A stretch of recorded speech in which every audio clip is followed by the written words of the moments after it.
খুচরা যন্ত্রাংশ সহ পূর্ণাঙ্গ freezer, refrigerator, air conditioner, motorcycle ও কম্প্রেসার তৈরি করা শিল্প প্রতিষ্ঠানের ব্যবসা থেকে অর্জিত আয়ের উপর প্রদেয় আয়কর 20% নির্ধারণ করেছে সরকার। জাতীয় রাজস্ব বোর্ডের এনবিআর এর চেয়ারম্যান আব্দুর রহমান খান স্বাক্ষরিত প্রজ্ঞাপন সূত্রে তথ্য জানা গেছে। কর বাড়ানোর ফলে দেশীয় মোটরসাইকেল, ফ্রিজ, এসি ও কম্প্রেসারের দাম বাড়তে পারে বলে মনে করছেন সংশ্লিষ্টরা। প্রজ্ঞাপনে বলা হয়, খুচরা যন্ত্রাংশ সহ পূর্ণাঙ্গ freezer, refrigerator, motorcycle, air conditioner ও কম্প্রেসার তৈরির ক্ষমতা সম্পন্ন শিল্প প্রতিষ্ঠানের কেবল এই শিল্পের ব্যবসা থেকে অর্জিত আয়ের উপর প্রদেয় আয়কর হার 20% নির্ধারণ করা হলো। বর্তমানে এই ধরনের শিল্প তাদের আয়ের উপর 10% কর দিচ্ছে। এক্ষেত্রে বেশ কিছু শর্ত আরোপ করেছে এনবিআর।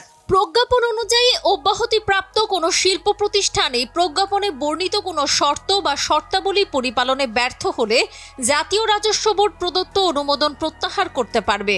এই প্রজ্ঞাপন 2025-26 কর বর্ষ থেকে কার্যকর হবে এবং এটি 2032 সালের 30 জুন পর্যন্ত বলবৎ থাকবে।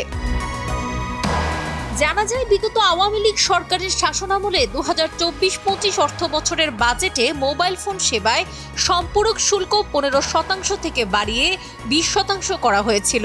সে অনুযায়ী বর্তমানে মোবাইলে 100 টাকার রিচার্জ করলে সম্পূরক শুল্ক, ভ্যাট ও সারচার্জ দিতে হয় 28.1 টাকা। রেভিনিউ শেয়ার ও মিনিমাম ট্যাক্স দিতে হয় 6.1 টাকা। পরোক্ষ কর দিতে হয় 20.4 টাকা। অর্থাৎ গ্রাহক 100 টাকা রিচার্জ করলে সব মিলিয়ে কর বাবদ কাটা পড়ে 54.6 টাকা। অন্তর্বর্তী সরকার সম্পূরক শুল্ক আরও 3% বাড়ালে কর দিতে হবে 56.3 টাকা, যার মধ্যে সম্পূরক শুল্ক, ভ্যাট ও সারচার্জ কাটবে 29.8 টাকা। রেভিনিউ শেয়ার ও মিনিমাম ট্যাক্স কাটবে 6.1 টাকা। পরোক্ষ কর কাটবে 20.4 টাকা। গ্রাহক 100 টাকা রিচার্জ করলে সব মিলিয়ে কর দিতে হবে 56.3 টাকা। ফলে গ্রাহক 100 টাকায় ব্যবহার করতে পারবেন মূলত মাত্র 43 টাকা 70 পয়সা। সাবরিনা কাজী, কালের কণ্ঠ।